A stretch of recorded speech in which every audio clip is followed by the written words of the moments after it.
नमस्कार, स्वागत है आप सभी का। मैं हूं आपके साथ रेशु त्यागी। मध्य प्रदेश हो या छत्तीसगढ़ या फिर राजस्थान, सभी चुनावी राज्यों में दो प्रमुख दल बीजेपी और कांग्रेस नेताओं के दौरे और ज्यादा तेज हो गए हैं। इसी कड़ी में केंद्रीय गृह मंत्री अमित शाह मध्य प्रदेश के दौरे पर हैं। यहां उन्होंने चुनावी रैलियों को संबोधित किया तो साथ ही रणनीतिक बैठकों में भी वो शामिल हुए। पार्टी के भीतर चल रहे आपसी मनमुटाव को भी दूर किया और कार्यकर्ताओं को चुनाव में एकजुट होकर मैदान में उतरने के निर्देश भी दिए। उधर कांग्रेस नेता राहुल गांधी ने छत्तीसगढ़ में कई चुनावी घोषणाएं की हैं। सबसे पहले ये रिपोर्ट देखिए।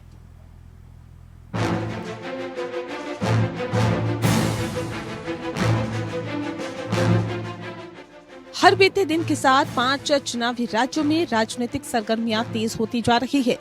केंद्रीय गृह मंत्री अमित शाह पिछले 3 दिन से मध्य प्रदेश के दौरे पर हैं। सोमवार को उन्होंने इंदौर संभाग सहित ग्वालियर, चंबल में संभाग स्तरीय बैठक ली।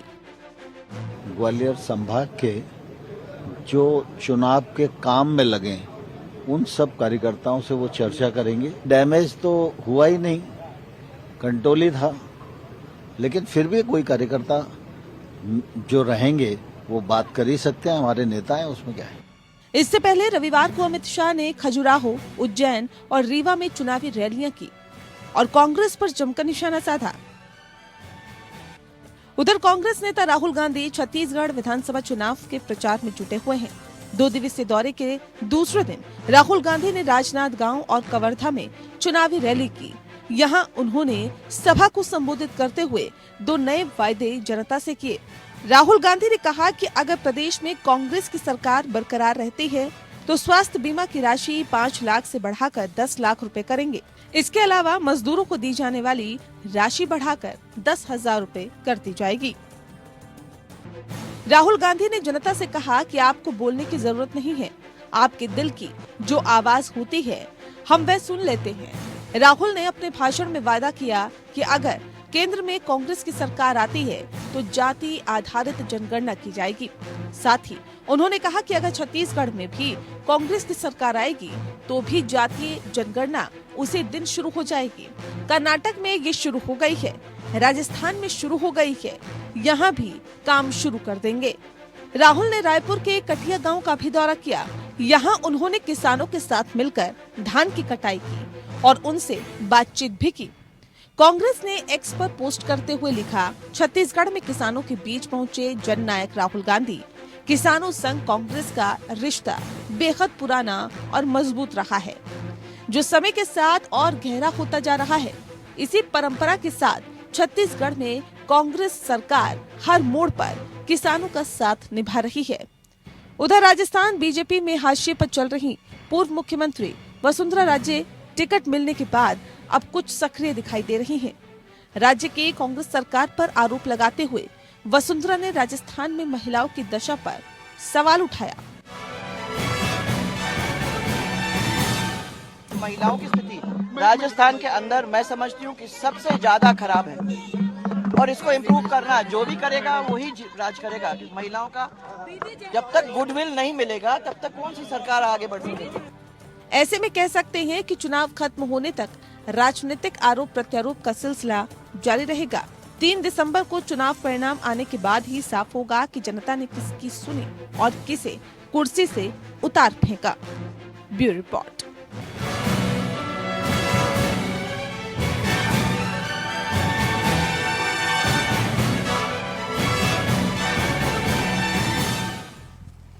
जी हाँ, तो चुनावी सरगर्मियां इस वक्त काफी तेज हो चुकी हैं और ऐसे में चाहे कांग्रेस की बात की जाए या फिर बीजेपी की बात की जाए, दोनों ही पार्टियां एक दूसरे के ऊपर आरोपों की झड़ी इस दौरान लगा रही हैं और इसी को लेकर हम चर्चा करेंगे। कई खास मेहमान पैनल में हमारे साथ जुड़ चुके हैं। सबसे पहले उनका परिचय आपके साथ करा देते हैं।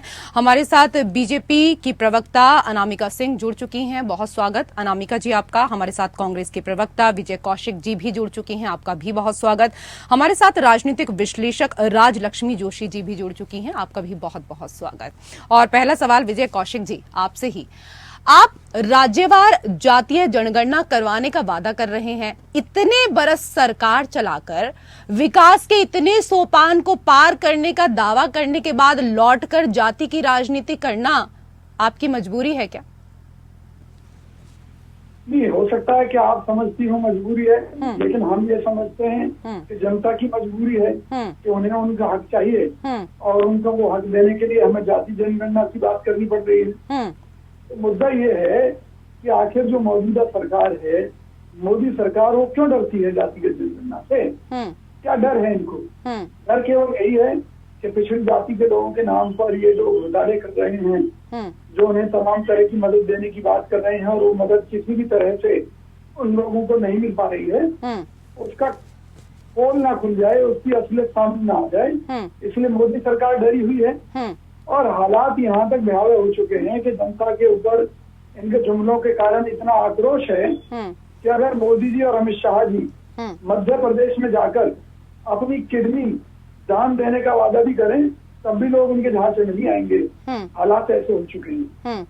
लेकिन अगर वो जाकर कहें अमित शाह जी कि वो अपनी किडनी मुफ्त में मध्य प्रदेश की जनता को दे देंगे, तब भी लोग इनके जहाज से नहीं आएंगे। तो उन परिस्थितियों में कांग्रेस पार्टी जो अपने वादे पूरे करती है, उसके ऊपर जनता का विश्वास है और हमें पूरी उम्मीद है कि प्रत्येक जाति को हम उसका हक देंगे, चाहे वो ब्राह्मण है, चाहे वो क्षत्रिय है, चाहे वैश्य है या किसी भी समाज का व्यक्ति है।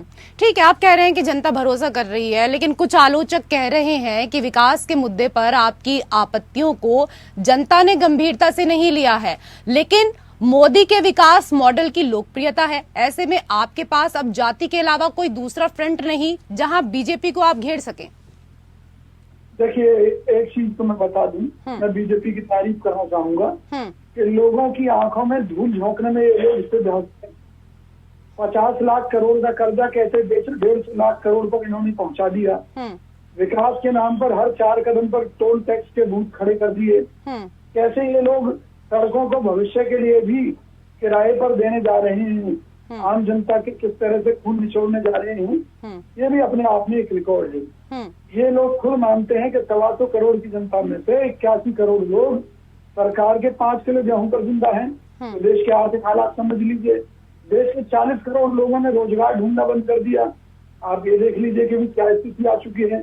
इनके राज में पहली बार ऐसा हुआ है कि डॉक्टर वर्ग के लोग, इंजीनियर वर्ग के लोग, पूंजीपति वर्ग के लोग आत्महत्या कर रहे हैं। अभी आप देख लीजिए कि इनके राज में दूसरी बार ट्रेड मिली है मिस्टर अंबानी को, मुकेश अंबानी को। अब उनसे 20 करोड़ मांगे गए, जबकि वहां भी इनकी सरकार है, केंद्र में भी इनकी सरकार है। तो डबल इंजन की सरकार में जब मुकेश अंबानी ही सुरक्षित नहीं है, तो आम जनता की क्या स्थिति होगी। आरबीआई के रिजर्व फंड से 2-2 बार पैसा निकाल कर खा चुके हैं। इससे अर्थव्यवस्था की स्थिति का अंदाजा लगा सकते हैं। अभी आरएसएस ने बीजेपी के साथ मीटिंग करके इनको बहुत लानत भेजी है कि भाई देश की अर्थव्यवस्था गर्त में जा रही है, आप कर क्या रहे हैं। तो ये तो हालात हैं कि देश को कहां से कहां इन्होंने पहुंचा दिया। चलिए, हालात तो आपके समय में भी देखे कि आपने कहां पहुंचाया, हालात अब बीजेपी के समय में भी देख रहे हैं। लेकिन जिस तरीके से, ठीक है सर, मैं आऊंगी, मैंने आपको पूरा समय दिया, बाकी जो 2 अतिथि हैं उनसे भी जरा बात करने दीजिए मुझे यहाँ पर, क्योंकि अनामिका जी, हम देख रहे हैं कि पिछले कई दिनों से लगातार, चाहे मध्य प्रदेश की बात की जाए, राजस्थान की बात की जाए, छत्तीसगढ़ की बात की जाए, जहां भी बीजेपी के दिग्गज नेता पहुंच रहे हैं, राहुल गांधी के लिए इस तरह के अपशब्द बोल रहे हैं, मतलब जिनको हम तो टीवी पर बोलना भी नहीं चाहते। मैं आपसे एक चीज यहां पर समझना चाहती हूं, अटल जी राजनीति में व्यक्तिगत लांछन को अच्छा नहीं मानते थे, लेकिन आप इसे भी चुनावी एजेंडे की तरह प्रयोग करते हैं। आप तो भारतीय भाव के पैरोकार हैं, यहां ऐसी परंपरा कैसे आ गई? देखिए, मुझे नहीं पता भी आप फिलहाल किस बयान की बात कर रही हैं, और आपने बिल्कुल सही कहा कि आदरणीय अटल जी बहुत शालीन भाषा के और बहुत मर्यादित रहने वाले व्यक्ति थे, और आदरणीय नरेंद्र मोदी जी का विरोध करते करते कांग्रेस पार्टी की इस स्तर पर आई है। अगर आपको याद हो, खून का प्यासा, तानाशाह और ऐसे शब्द जो मैं भी यहाँ नहीं बोल सकती। मैंने भी इसीलिए उन शब्दों का इस्तेमाल नहीं किया। एक बयान नहीं बल्कि कई इस तरह के भाषाएं हैं, कई इस तरह के बयान हैं जिनका इस्तेमाल मैं भी नहीं करना चाहती। जी, किस तरह से कहते रहे हैं और आप किस बयान के विषय में बोलिए, अगर आप बोलती तो उनसे जरूर स्पष्ट करती है। अभी मैं कांग्रेस प्रवक्ता को सुन रही थी, कम से कम मुझे ये तो बहुत संतोष हो रहा है कि आरएसएस जिसके लिए सोते जागते पानी पीकर पोसा करते थे, आज ये उन्हें जिसे भगवा आतंकवाद कहते हैं, आतंकवादी संगठन कहते हैं ये, उसे आज ये उन्हें पसंद आ रहा है और इनका कहना है कि उन्होंने भारतीय जनता पार्टी पर लानत भेजी है। मतलब कितनी महत्वपूर्ण बात है कि भारतीय जनता पार्टी और आरएसएस के रिश्तों के विषय में इतनी गहन और सूक्ष्म जानकारी कांग्रेस प्रवक्ता रखते हैं। दूसरा, अपनी बातों में कितना विरोधाभास है। कभी तो ये कहते थे कि हम आरएसएस के एजेंडे को देश में लागू करते हैं, कभी ये कहते हैं कि आज आरएसएस हमें भारतीय जनता पार्टी पे लानत भेज रहा है। अपनी बातों में आप देख लीजिए एंकर महोदया, कितना कंट्रोडिक्शन है। दूसरी बात, अभी अंबानी के विषय में बात कर रहे थे। एक समय इन्होंने कहा था कि अडानी अंबानियों को हम नहीं खड़ा किया, जबकि अंबानी धीरूभाई अंबानी की इंदिरा जी के समय से थे। और अडानी भी अभी बीच में आएंगे ये डिबेट में, तो मैं पहले ही कह दूं, अडानी जी को सबसे बड़ा प्लांट राजस्थान में मिला है और हजारों एकड़ जमीन छत्तीसगढ़ में दी गई है और वहाँ दोनों में किसकी सरकार है ये आपको भली भांति पता है। ठीक है, मैं इस पर एक बार जवाब ले लेती हूँ। विजय कौशिक जी, इस पर जरा जवाब दे दीजिए, उसके बाद राजलक्ष्मी जी के पास मुझे जाना होगा। देखिए, मैंने ना तो अडानी को क्लीन चिट दी, ना मैंने अंबानी को दी। कांग्रेस पार्टी ये कहती है कि कुछ चंद राजनीतिक नजरिए से पूंजीपतियों को फायदा पहुंचाने का काम मोदी सरकार कर रही है। मैंने तो केवल कानून व्यवस्था की स्थिति को, आपके पार्टी के दिग्गज तो साफ तौर पर नाम लेते हैं ना, आप कहीं ना कहीं उससे क्या फर्क पड़ता है? राहुल गांधी तो हर जगह नाम देते हैं। नहीं तो मैं कब मना कर रहा हूँ? मैंने ये कहा है आपसे कि मैंने जो अंबानी का जिक्र है, जो मुकेश अंबानी का जिक्र है, संसद में किया गया है कि उनसे 20 करोड़ की फिरौती मांगी गई है बीजेपी राज में, अभी कल परसों की बात है। तो जब इतने बड़े बड़े पूंजीपतियों का ये हाल है कि उनसे 20-20 करोड़ की फिरौती मांगी जा रही है, तो कानून व्यवस्था के निचले दर्जे में क्या हाल होगा आप खुद अंदाजा लगा सकती है। तो मैंने तो कानून व्यवस्था की स्थिति को बताने के लिए उनके नाम का उपयोग किया। मैंने उन्हें कोई क्लीन चिट नहीं दी है कांग्रेस पार्टी की तरफ से। ठीक है, एक जवाब आपसे, एक टिप्पणी आपसे ले लेती हूँ अनामिका जी, उसके बाद आज हम, क्योंकि कई राज्यों में चुनाव है, इसके विश्लेषण को लेकर भी हम यहाँ चर्चा करेंगे राजलक्ष्मी जी से। जी, मतलब कि अभी आप हमेशा कहते रहते हैं कि अंबानी जी भारतीय जनता पार्टी के उद्योगपति हैं। अंबानी जी से अपहरण की आपने कहा कि फिरौती मांगी गई है, किसने फिरौती मांगी, क्या मांगी, वो तो समय आने पर स्पष्ट होगा। आप तो उनके साथ सरकार में साझा होने की बात करते हैं और राष्ट्र में गठबंधन बनाते हैं, जिनके समय में बिहार अपहरण एक उद्योग बन गया था। शायद ये देश का एकमात्र प्रदेश रहा होगा जहाँ अपहरण एक उद्योग की तरह चलता रहा है। बिहार को अगर आपको याद हो, आप दोनों लोगों को भी याद होगा कि वहाँ बिहार में ये माना जाता कि एक उद्योग है, एक काम है और लड़कों के लिए वो एक रोजगार हुआ करता था युवाओं के लिए कि वो अपहरण को चलाएं।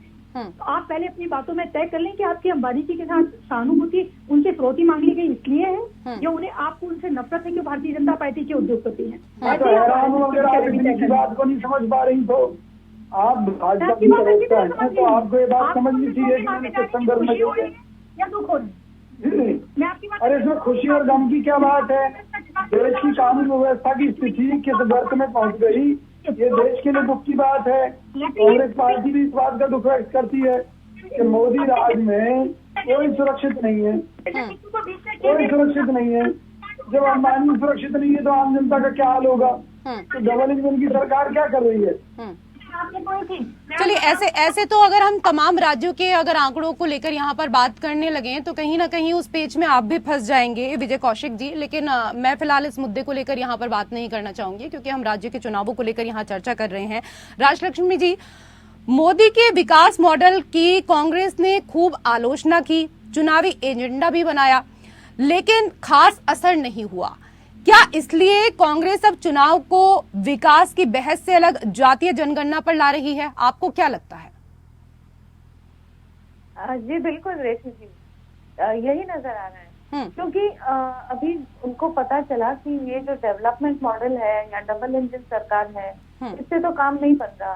क्योंकि देखिए, ये अभी पिछले 3 इलेक्शन से लगातार कुछ ऐसे सीट्स हैं, करीब करीब 50 से ज्यादा सीट है मध्य प्रदेश में, जो लगातार बीजेपी जीत रही है। और जिस क्षेत्र में पिछले बार अच्छी संख्या से जीती थी, वो आज उधर सिंधिया जी हैं, तो फिर वो मतलब उनके पास एक्चुअली आज कोई भी स्ट्रांग होल्ड नहीं है। 6 अगर क्षेत्र हैं मध्य प्रदेश में, तो ऐसे देखा जाए तो 6 के 6 उसमें थोड़ी सी बोली, थोड़ी सी खान पान, हर विषय में थोड़ा सा फर्क है उसमें। और आप ऐसा सोच सकते हैं कि 6 इलेक्शन लड़ रही है दोनों या सभी पार्टियां ये एक राज्य में, तो उसमें लेकिन ऐसा है कि 3 क्षेत्र ऐसे हैं, 3 जगह पर भारतीय जनता पार्टी का स्ट्रॉन्ग होल्ड है और कांग्रेस का कोई भी एक स्ट्रॉन्ग होल्ड नहीं नजर आ रहा। तो फिर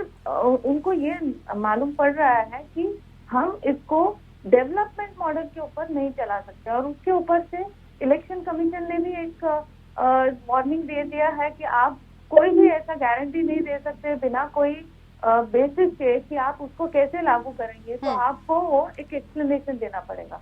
तो वो जो मॉडल उन्होंने कर्नाटका में दिया था, जो गारंटीज उन्होंने दी थी, जिनके चलते शायद वो वहां पर और हिमाचल प्रदेश में भी वो जीत पाए थे, तो वो यहाँ पर उनको थोड़ा सा वो मुश्किल नजर आ रहा है। तो इसीलिए वो सॉफ्ट हिंदुत्व बोलिए या फिर ये भी उन्होंने कोशिश की, लेकिन अभी आप देखिए कि राम मंदिर का जब उद्घाटन होने वाला है, जब उधर स्थापना होने वाली है रामलला जी की, तो फिर उस वक्त वो उनको हिंदुत्व इस विषय पर भी उनको मात मिल जाएगी। तो फिर इसीलिए उनको और कोई भी आज ये ऑल्टरनेटिव नहीं नजर आ रहा है, इसलिए वो क्या कर रहे हैं कि हिंदू इस विषय को ही, इस वोटर बेस को ही वो तोड़ने की कोशिश कर रहे हैं अलग अलग हिस्सों में। तो उसमें वो जो ओबीसी का कार्ड खेलने की कोशिश कर रहे हैं, अगर आप देखें कि टिकट डिस्ट्रीब्यूशन में अगर आप देखते हैं तो वैसे देखा जाए तो भाजपा ने ही ज्यादा ओबीसी को टिकट दी है हर क्षेत्र में। तो फिर वो जो कहते हैं और जो करते हैं उसमें अंतर क्यों नजर आ रहा है। और जो महिलाओं के विषय में भी उन्होंने कहा कि आप रिजर्वेशन, वुमेन रिजर्वेशन क्यों नहीं कर रहे, तो कितने महिलाओं को उन्होंने दिया है। तो न महिला रिजर्वेशन के विषय में उन्होंने जो वो लोग कह रहे हैं वो उन्होंने उसमें भी किया नहीं कुछ भी।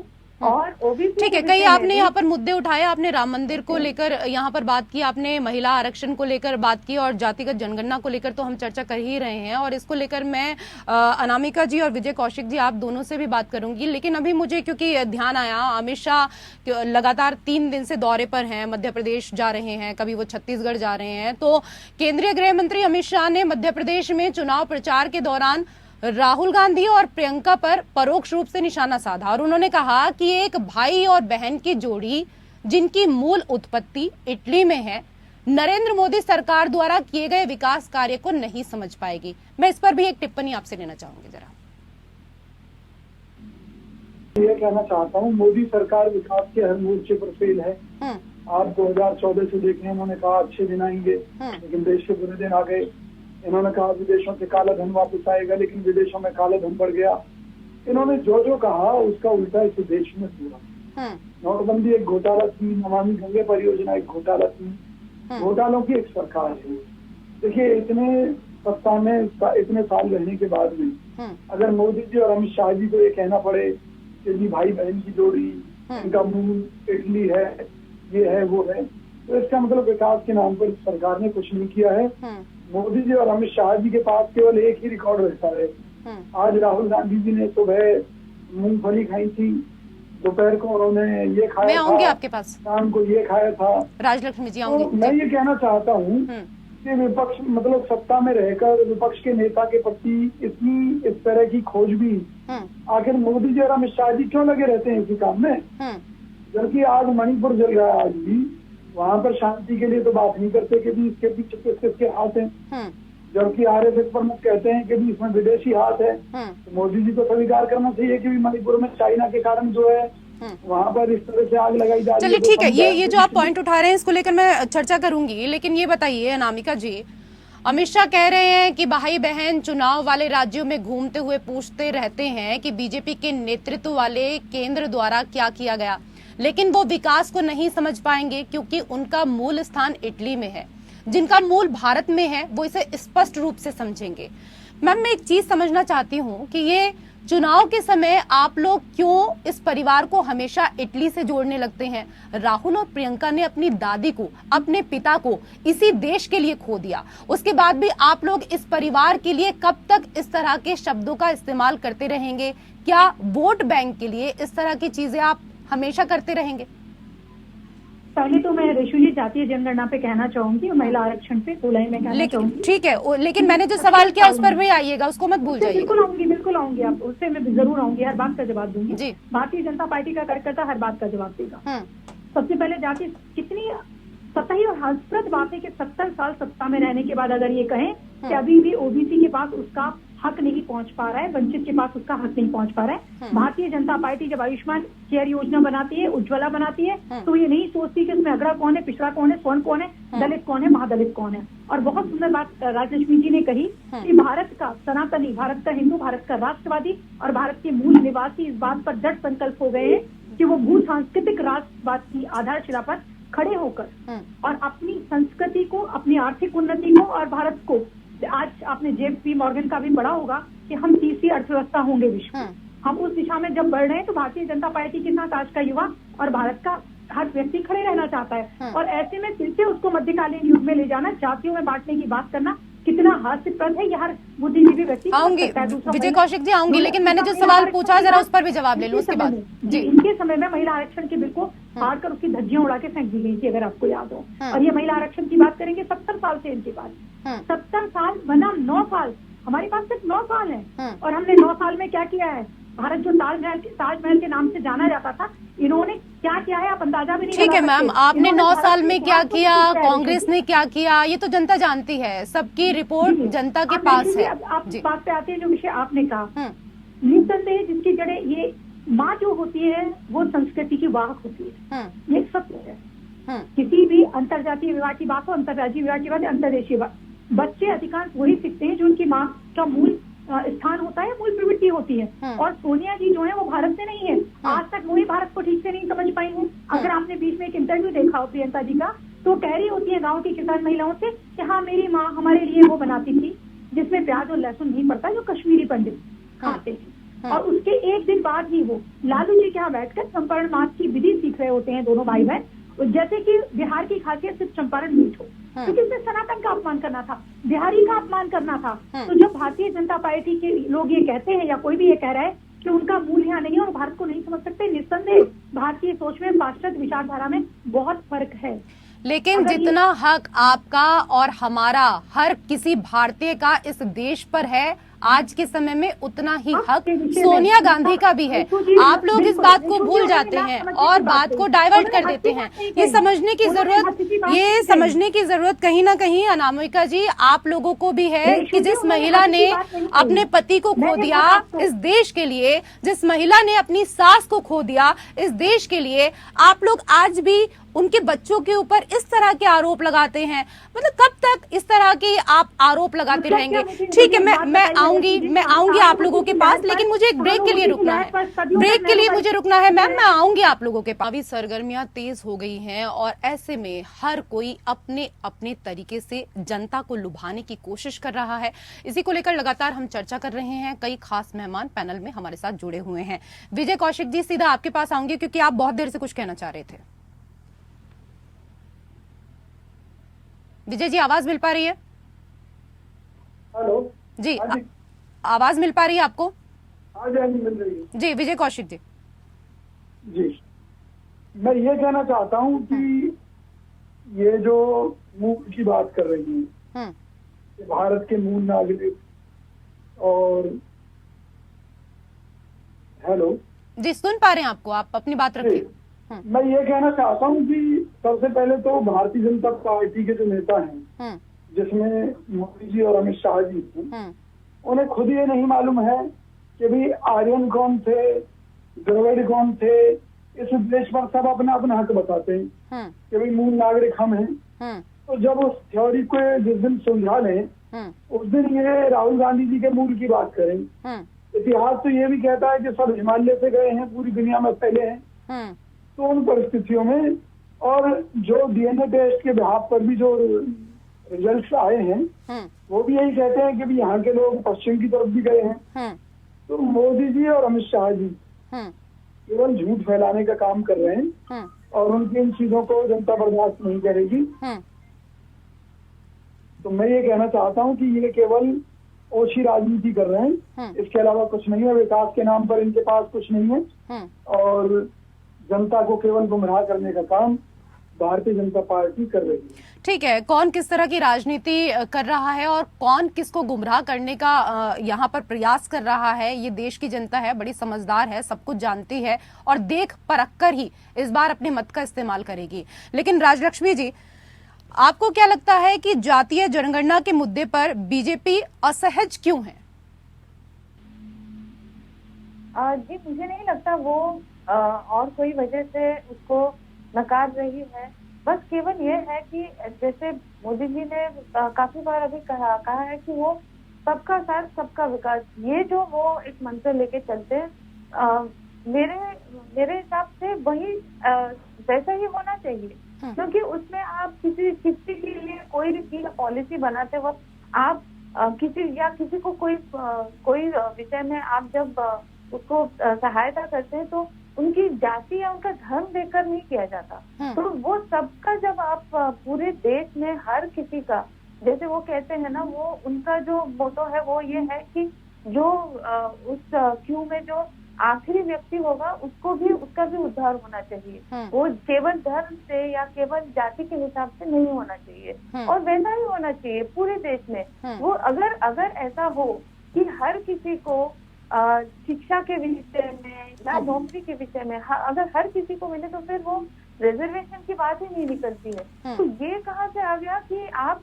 जिसकी जितनी ये पॉपुलेशन होगी उस हिसाब से आप उसको हक देंगे, तो इसका मतलब है कि आप कुछ लोगों को उस विषय से वंचित ही रखेंगे। तो वंचित रखने का ये विचार कहाँ से आता है? तो उसके बावजूद ये जो एक विचार है कि हर किसी का उद्धार होना चाहिए, मेरे हिसाब से वो वैसा होना चाहिए। तो रिजर्वेशन की बात ही नहीं निकलेगी। तो ये जो है, आप हर किसी को अलग अलग एक को दूसरे से आपको ये जो हमेशा बात करते रहते बांटने की बात, जैसे अभी कांग्रेस प्रवक्ता ने कहा आर्य और द्रविड़, तो ये जो कहते हैं कि आप आर्य हैं, द्रविड़ हैं, आप उत्तर भारतीय हैं, आप दक्षिण भारतीय हैं, आप हिंदू है, आप मुस्लिम हैं, आप माइनॉरिटी है, मेजॉरिटी है, और अभी तो ये आ गया कि सनातनी है, हिंदू है, और उसमें फिर आ गया कि ये जाति कौन सी है। तो हमेशा ये बांटने की बात क्यों होती है?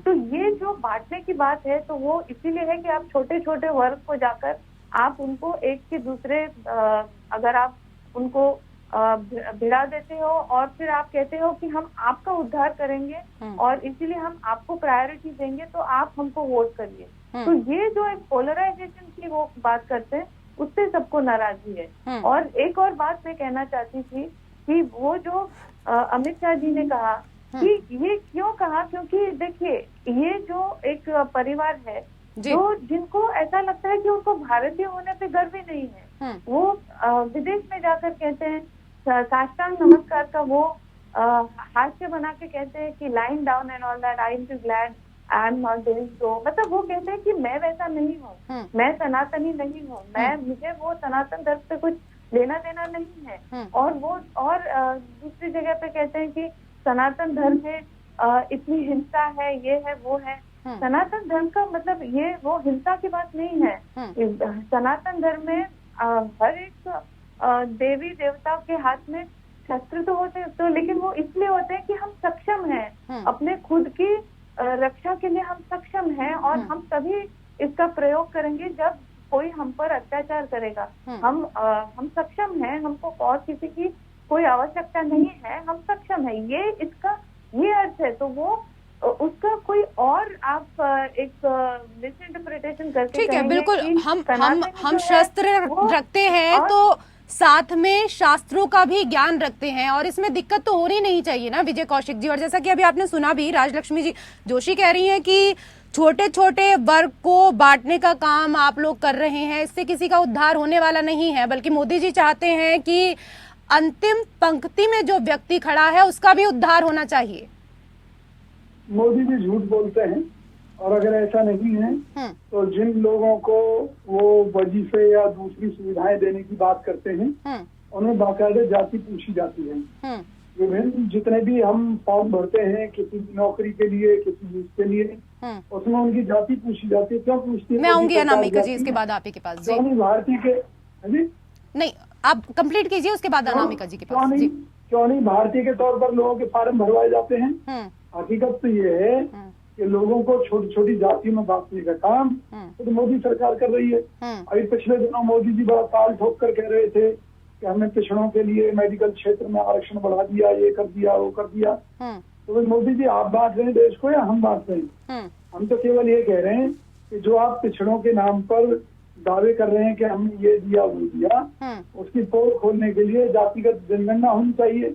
पता तो चले कि आखिर कितने पिछड़ी जाति के लोगों को आपने लाभ दिया है, पता तो चले कितना अंतिम पंक्ति में बैठे व्यक्ति को आपने लाभ दिया है। ठीक है, मैं जवाब ले लेती हूँ, अनामिका जी से जवाब ले लेती हूँ। मैं आऊंगी उसके बाद राजलक्ष्मी जी आपके पास। जी रेशमा जी, कितनी हास्यास्पद बात है, इनकी बातों में कितना विरोधाभास है। अगर जाति के आधार पर नरेंद्र मोदी जी आरक्षण दे रहे हैं तो व्यक्ति छूट कहाँ गया? और जो आप कह रहे हैं कि जाति लिखवाई जाती है, उसमें जो भी लाभ किसी को दिया जाता है बहुत संवेदनशील विषय है और देश का गंभीर विषय है। ये आपकी हास्यास्पद हंसी के लिए यहाँ नहीं है, ठीक है? तो वो कभी भी दिया जाता है, बीपीएल देखा जाता है और आय के आधार पर योजनाएं दी जाती हैं। या तो ये ठीक से पढ़ के नहीं आते यानी ज्ञान नहीं है। दूसरी बात में पुरानी बात तो चूंकि आपका चैनल एक प्रतिष्ठित चैनल है, पूरा देश इसको सुनता है। एक बात मैं क्लियर कर देना चाहूंगी, जो मैंने कहा था, मैंने उनके मूल जाति होना शब्द नहीं कहा था। मैं फिर दोहराती हूँ कि माँ संस्कृति की वाहक होती है और माँ जो जिस तरह से चीजें करती है, बच्चे नेचुरली जो मैं तो ये भी उदाहरण चाहूंगी कि एक बिहार की लड़की मध्य प्रदेश में जाकर रीति रिवाजों को सीख तो सकती है, परंतु उसके मूल में उसके मायके की चीजें रह जाती हैं। हम 3 स्त्रियां यहाँ बैठी हुई हैं, तो उस आधार पे मैंने कहा, और ये तो अभी जातीय में बांटते बांटते द्रविड़ी पे और आर्यों पे बांटना शुरू कर दिया। ये तो वहां पहुंच गए। और जैसे राजलक्ष्मी जी ने इतना सुंदर विश्लेषण किया, और एक बात उन्होंने कही कि राहुल जी जब कह रहे हैं उन्हीं की बात को आगे बढ़ा रही हूँ, मैं अपनी तरफ से कुछ नहीं जोड़ रही हूँ। और हम भारतीय जनता पार्टी के कार्यकर्ता इतने असंवेदनशील नहीं है कि एक महिला के लिए हम कुछ कहें। जी वो किस तरह की कंट्राडिक्टरी बात करती है मैंने आपको बता दिया। एक तरफ कहती है हम कश्मीरी ब्राह्मण लहसुन प्याज नहीं खाते, दूसरी तरफ नील चंपारण का मीट खाते हैं। एक विषय। दूसरा विषय, महत्वपूर्ण विषय जो मैं ये कहना चाहती हूँ कि अभी उनके बलिदान की बात हुई, उनकी शहादत को, बलिदान को हम कोटि कोटि नमन करते हैं, परंतु भगत सिंह के परिवार की भी शहादत हुई, चंद्रशेखर जी के परिवार की शहादत हुई, नेताजी सुभाष चंद्र बोस के भी परिवार की शहादत हुई। सरदार पटेल अगर नहीं होते तो हमारे भारत के बीच में भी एक गाजा पट्टी होती। रेशु जी, भारत के बीच में भी पाकिस्तान तक एक गाजा पट्टी मौजूद होती है। अगर सरदार पटेल नहीं होते तो हम उनकी शहादत को नमन करते हैं, पर उनकी शहादत को की नाव को खेपते खेपते सदियां यहाँ नहीं दी जा सकती किसी को कि उनकी हर चीज को क्षम्य कर दिया जाए। एक और बात कहना चाहूंगी, राहुल जी जब ये कह रहे हैं जिसकी जितनी संख्या भारी उसकी उतनी हिस्सेदारी, तो राहुल जी को तय करना पड़ेगा कि उनका धर्म, उनकी जाति क्या है और उनकी हिस्सेदारी कितनी। बिल्कुल, इसको लेकर मैं सवाल करने वाली भी थी आपसे, विजय कौशिक जी। जिस देश का प्रधानमंत्री मंच से ये कहे कि मैं पिछड़ी जाति से हूँ इसलिए मेरा अपमान किया जाता है। अरे प्रधानमंत्री की कोई जाति होती है? शर्म आनी चाहिए। मोदी जी जब आपने आपको पिछड़ी जाति में बांट रहे हैं तो हमें पता तो चलना चाहिए कि भी कितने पिछड़े हैं, क्या है क्या नहीं है। तो अगर कांग्रेस पिछड़े लोगों की जनगणना कराना चाहती है, प्रत्येक जाति की जनगणना कराना चाहती है, तो मोदी जी के पेट में दर्द क्यों है? हकीकत यह है कि पिछड़ी जाति के नाम पर ये अगली जाति के लोगों को आरक्षण दे रहे हैं। इन्होंने सब गोलमाल कर रखा है, सबकी आंखों में धूल झोंक रहे हैं। ये चाहते हैं कि लोग ऐसी आंखों पर इनके जुमलों का चश्मा पहने रहें। इसलिए जब कांग्रेस ने बात की जातिगत आधारित जनगणना की तो ये लोग बौखला गए। रोज नई नई बातें करते हैं, रोज नए नए किस्से निकाल कर लाते हैं। अभी मेरी बहन जो कह रही थी कि जी विदेशी महिला, तो भैया भारत सरकार कानून बना दे कि इस देश का कोई भी नागरिक किसी विदेशी महिला के साथ शादी करेगा तो उसके बच्चों को कोई अधिकार नहीं मिलेगा। उस महिला को वो विजय जी उन्होंने क्लियर कर दिया, महिला अपने पति की कुर्बानी दे सकती है, वो उन्होंने क्लियर कर दिया है, सास की कुर्बानी दे सकती है, लेकिन वो देश में कोई राइट नहीं रखती कि वो किसी संवैधानिक पद पर बैठ सके। बड़ी आशा के पास बात है कि उसके बच्चे राहुल गांधी प्रधानमंत्री नहीं बन सकते भाजपा के मुताबिक, प्रियंका गांधी को कुछ बनने का अधिकार नहीं है क्योंकि उनके मूल में इटली है। क्या बात करते हैं अमित शाह जी, क्या जहर बांट रहे हैं। मैं तो कह रहा हूँ मध्य प्रदेश में आप चुनाव के रिजल्ट से निकाल देख लेना कि जनता इनको पूरी तरह से नकार देगी। मध्य प्रदेश जिस तरह कर्नाटक चलो, जहर बांटने में तो आपने भी कोई कोर कसर छोड़ी नहीं है। अगर हम सारे बयानों को निकाल लें, हाल फिलहाल जो बयान आप लोगों की तरफ से भी दिए गए हैं, अगर उन बयान को भी निकाल लें तो ये साफ पता चल जाएगा कि कौन जहर घोल रहा है फिजा में। खैर, राजलक्ष्मी जी, आप कुछ कहना चाह रही थी बहुत देर से। जी, मैं कहना चाहती थी कि ये जो बार बार सनातन धर्म पे या राम मंदिर पे, राम जी पे, ये सब जो बार बार वार करती रहती है कांग्रेस, और ये जो मतलब वो उनका जो तरीका है, तो वो ऐसा नजर आता है कि वो बाकी के दिनों में वो उनको सनातन धर्म से या भारतीय होने से कुछ लेना देना नहीं है। ये मैं इस परिवार की बात कर रही हूँ। और फिर वो जब उनको इलेक्शन के वक्त में ही वो सिर्फ केवल उस वक्त वो अपनी गोत्र की बात करते हैं, अपनी जनेऊ की बात करते हैं, तो फिर वो उसमें ना वो तकलीफ हो जाती है कि वो ऐसा नजर आता है कि ये केवल वो इलेक्शन के लिए कर रहे हैं। अगर वो पूरे वर्ष भर हमेशा, मतलब वो अगर उसी तरह का एक रिस्पेक्ट, एक आदर सत्कार करते सनातन धर्म का, या फिर ये जो वो कहते हैं कि वो भारतीय है, वो उन्होंने कश्मीरी पंडित अपने आप को बता दिया, कश्मीरी ब्राह्मण, और कहते हैं मेरा गोत्र है, तो फिर आपको उनकी आदर सत्कार भी तो करनी चाहिए। तो वो अगर आप और समय पे नहीं करते तो फिर उन्होंने ये मौका दे दिया है भारतीय जनता पार्टी को इस पर सवाल उठाने के लिए कि आप कितने भारतीय हैं, आप कितने सनातनी हैं। तो ये मौका तो उन्होंने खुद दिया है। तो ये वो बार बार जो अपना जो एक स्टैंड बदलते रहते हैं, कभी सनातन धर्म के विरुद्ध बात करेंगे, कभी कहेंगे कि मैं, मतलब उन्होंने एक अलग ही परिभाषा दे दी सनातन धर्म की। तो ये सब जो एक इनकंसिस्टेंसी है, तो वो खुद मौका दे रहे हैं दूसरों को कि आप उन पर सवाल उठाएं, उनके भारतीय होने पर सवाल उठाएं, इनके भारतीय कल्चर पे सवाल उठाएं, इनके संस्कृति पे सवाल उठाएं। तो उनकी जो इनकंसिस्टेंसी है उसके विषय में ये सब बात करते रहते हैं कि आपकी ये जो भारतीयता या फिर हिंदुत्व कहाँ चला जाता है। ये जो आप खुद को हिंदू कहते हैं, सनातनी नहीं कहते आप खुद को, हिंदू कहते हैं, तो ये हिंदू होने का जो गर्व है वो कहाँ चला जाता है जब आप दूसरे देशों में जाते हैं, जब आप भारत की बात करते हैं, आप G20 की जब आप बात करते हैं, तब आप अपने देश की ठीक है, मैं जवाब ले लेती हूँ इस पर। आप सुन ही रहे हैं विजय कौशिक जी, जब विदेशों में राहुल गांधी जाते हैं तो हिंदू होने पर जो गर्व होना चाहिए वो उनके भीतर क्यों नहीं रह जाता है। और अमित शाह ने भी अपने भाषण में बीजेपी की उपलब्धियों में राम मंदिर के निर्माण और आर्टिकल 370 को निरस्त करने का उल्लेख किया। उन्होंने कहा राहुल बाबा बीजेपी पर आरोप लगाते थे कि मंदिर वहीं बनाएंगे पर तारीख नहीं बताएंगे, और कहकर हमेशा तंज कसते थे। अब देखिए, मोदी जी ने न सिर्फ मंदिर बनाया बल्कि प्रतिष्ठा की तारीख भी बता दी। राहुल जी बस वहां जाएं और संतुष्टि पाने के लिए आशीर्वाद मांगे। सबसे पहली बात मैं बता दूं कि जो बीजेपी ने आरोप लगाए हैं राहुल गांधी जी के ऊपर, वो बिल्कुल झूठे हैं। क्योंकि जब विदेशों में यात्रा करके राहुल गांधी जी आए तो उन्हें पता चला कि किस तरह से देश की संसद में भाजपा द्वारा संसद को ठप किया गया कि राहुल गांधी माफी मांगे। राहुल गांधी जी संसद में गए, उन्होंने कहा कि मुझे अपनी बात रखने का मौका दें, उसके बाद जो संसद तय करेगी मैं उसके लिए तैयार हूँ। वो अपने साथ सबूत भी लेकर गए, लेकिन बीजेपी को मालूम था कि अगर राहुल गांधी जी अपने सबूत रख देंगे तो पूरे देश में भाजपा बेनकाब हो जाएगी, इसलिए राहुल गांधी जी को उनके सबूत नहीं रखने दिए गए।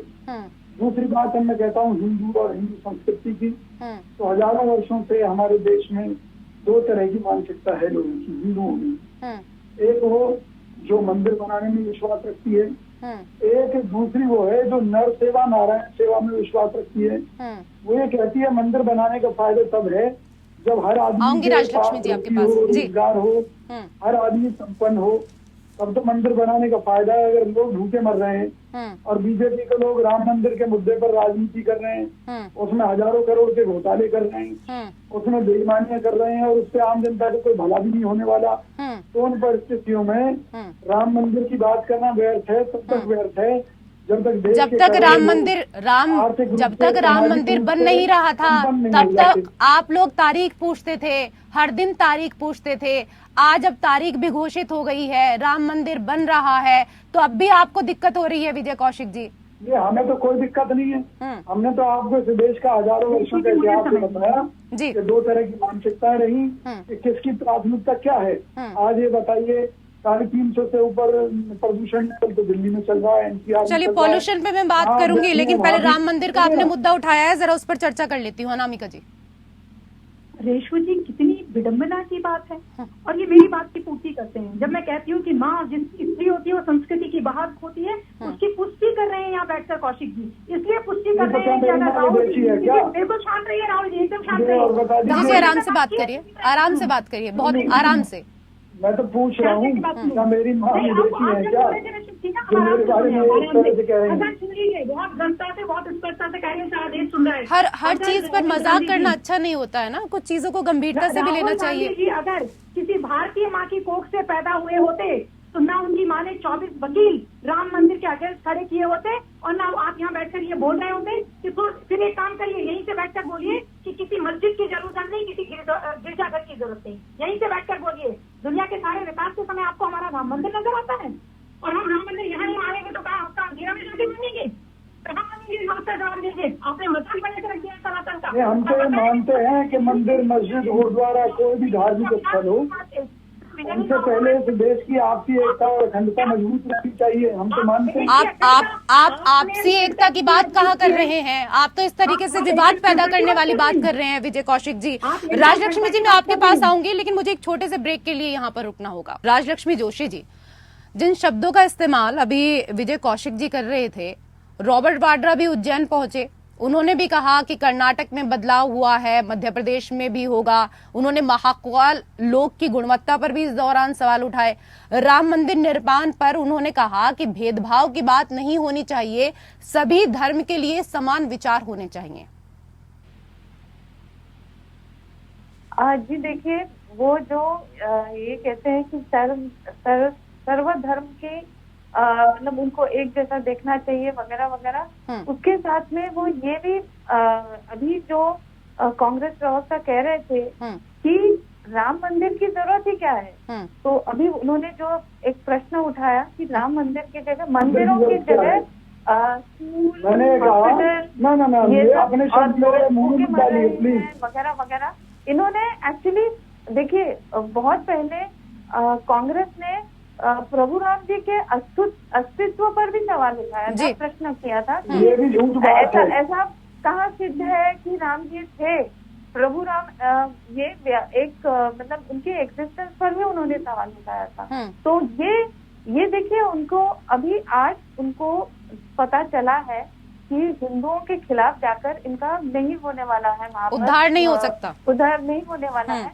तो इसीलिए उन्होंने जो राम जी के अस्तित्व पर जो प्रश्न उठा रहे थे, तो वो आज राम वन गमन पथ की बात करते हैं। तो वो देखिए कि ये बात कहाँ से आई।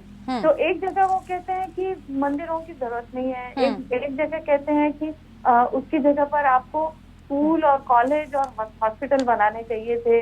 और फिर आप या तो फिर आप एक स्टैंड ले लीजिए कि हमको मंदिरों में कोई विश्वास नहीं है। तो जैसे राहुल गांधी जी कह रहे थे कुछ दिन पहले कि आपके एमपी को आपने देवी देवताओं जैसे बना दिया जिसके पास कोई पावर नहीं है, यानी आप मंदिरों में क्यों जाते हैं। तो ये आप या तो एक स्टैंड ले लीजिए कि हमको मंदिरों में कोई विश्वास नहीं है, या तो और आप मत जाइए कोई भी मंदिर, आप कोई भी मंदिर का दर्शन मत करिए इलेक्शन के टाइम पे, या तो फिर आप पूरी श्रद्धा रखिए, पूरी तरीके से आप उसको, मतलब आप ऐसा दोगला, बिल्कुल ठीक है, बिल्कुल सही बात है। अगर आप पर ईश्वर के ऊपर ही आपको भरोसा नहीं है, अगर आपको राम के नाम पर ही भरोसा नहीं है विजय जी, तो सबसे बड़ी बात अभी जिस बात का जिक्र किया राजलक्ष्मी जी ने, फिर राम वन गमन पथ की घोषणा आपके द्वारा क्यों की जा रही है? देखिए, पहली बात मैं आपको बता दूं कि जो धार्मिक आस्था की बात है वो एक निजी विषय होता है। मेरे जीवन में भी कई बार ऐसे अवसर आते हैं, सबके जीवन में कई बार ऐसे अवसर आते हैं।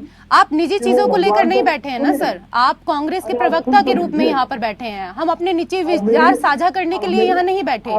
मैं किसको मानती हूँ किसको नहीं मानती ये विचार साझा करने के लिए सर हम नहीं बैठे ना। आप कांग्रेस के प्रवक्ता हैं, चुनाव का समय है, आपकी बातों का असर भी पड़ सकता है, इस बात को भी जरा सोचिए। नहीं सुनिए ना, ये चाहे राजनीतिक पार्टी में बैठे हुए लोग हों, चाहे राजनीति से परे हटकर लोग हों, निजी आस्था का विषय है विशुद्ध रूप से, पहली बात। दूसरी बात, राजनीतिक पार्टी का धर्म ये होता है कि वो समाज के सभी वर्गों का समान रूप से उत्थान करे, देश और समाज के कल्याण की बात करे। ठीक है, अगर देश के लोग, देखिए हमारी पार्टी में एक लोकतांत्रिक व्यवस्था थी, यही कारण था कि हमारी पार्टी के नेता हमारी ही पार्टी के कदमों की, हमारी ही सरकार के कदमों की आलोचना करते थे कई बार। जैसे कॉमनवेल्थ गेम की, मतलब कुल मिलाकर क्या आप ये कहना चाह रहे हैं कि बीजेपी ने सिर्फ हिंदुओं का भला किया है, सिख का नहीं किया, ईसाई का नहीं किया, मुस्लिम का नहीं किया, सिर्फ हिंदुओं को देखकर उनका भला किया गया है क्या? मेरी बात तो सुनिए ना, जैसे बीजेपी को, जैसे मोदी जी को, जैसे अमित शाह जी को यही नहीं मालूम हिंदू कौन है, हिंदुत्व क्या है, हिंदुत्व की परिभाषा क्या है, वो लोग सर आपको मालूम है, दुकान चला रहे हैं। आपको मालूम है? हमें मालूम है। अगर आपको मालूम होता तो आज इस डिबेट में, इस मंच से आप ये नहीं कहते कि राम मंदिर की जरूरत क्या थी। मैंने तो नहीं कहा। आपने क्या कहा थोड़ी देर पहले? आपने थोड़ी देर पहले क्या कहा? दो लोग यहाँ पर बैठे हैं, अनामिका जी आपको बता देंगी, राजलक्ष्मी जी क्या कहा आप ही बता दीजिए। जी मैं आप ही को समय दे रही हूँ, अनामिका जी। फिर से दोहराना चाहूंगी, अगर सोनिया जी भारत की निवासी होती तो ठीक है, हम राम मंदिर पर बात कर रहे हैं, फिलहाल राम मंदिर पर बात कर रहे हैं।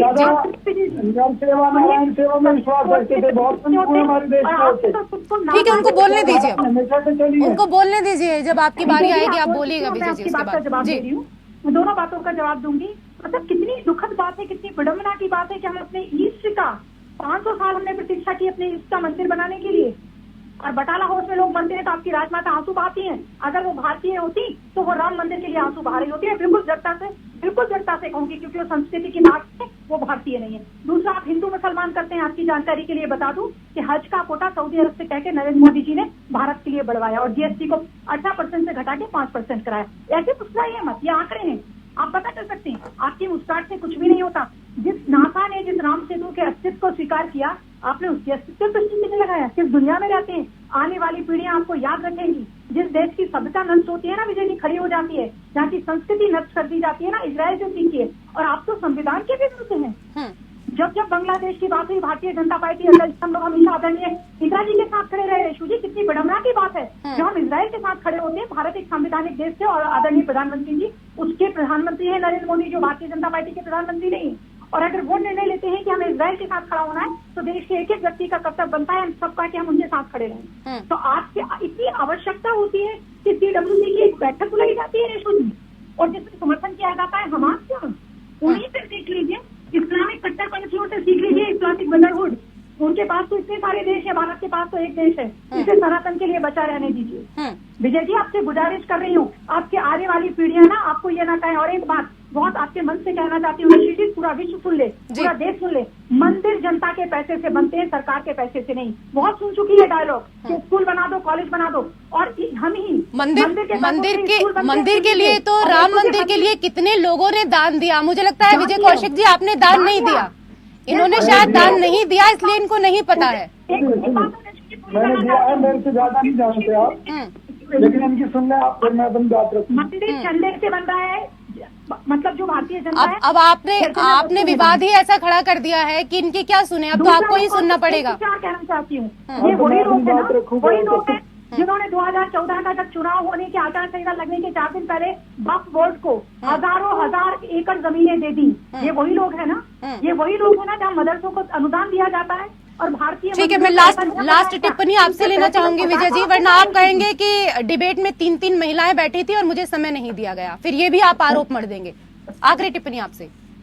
मैं देखिए केवल ये कहना चाहता हूँ, अभी इजराइल और फलस्तीन के मुद्दे पर भारत सरकार ने जो रुख रखा और मोदी जी ने जो रुख रखा, दोनों बिल्कुल अलग थे। मोदी जी ने जहाँ केवल इजराइल की बात करते हुए ट्वीट किया, वहीं भारत सरकार की तरफ से जो ऑफिशियल स्टेटमेंट आई वो गजा के अधिकारों को लेकर आई, फलस्तीन के लोगों के अधिकारों को लेकर आई। राजलक्ष्मी जी पहली माफी बात चाहूंगी, कांग्रेस समय का ने अभाव की, है जी। तो उसमें कौन सा साफ किया? पहली बात, अटल बिहारी वाजपेयी जी का आप रुख देख लीजिए, जब वो प्रधानमंत्री थे उनका गजा को लेकर क्या रुख था, और मोदी जी का जो इंडिविजुअल कमेंट था वो क्या रुख था। अटल जी ने तो विजय जी, अटल जी ने इस देश के लिए इतना कुछ किया, इतना कुछ किया कि आपके कांग्रेस के दिग्गज भी इस बात को दोहराते हैं। आप कैसी बातें करते हैं, मुझे तो ये समझ में नहीं आता। मैं तो सही बात कह रहा हूँ, ऑन रिकॉर्ड बात कह रहा हूँ। अटल जी ने हमेशा फलस्तीन के अधिकारों की बात की थी। बिल्कुल, आपने फिलिस्तीन को, वही फिलिस्तीन जो कश्मीर के मुद्दे पे हमेशा पाकिस्तान के साथ खड़ा रहा। चलिए समय कम है, समय कम है, वरना मैं आप लोगों से और भी चर्चा करती आज के विषय को लेकर। बहुत बहुत शुक्रिया आप सभी मेहमानों का हमारे साथ जुड़ने के लिए। लोकतंत्र में मेरे साथ फिलहाल इतना ही। नमस्कार।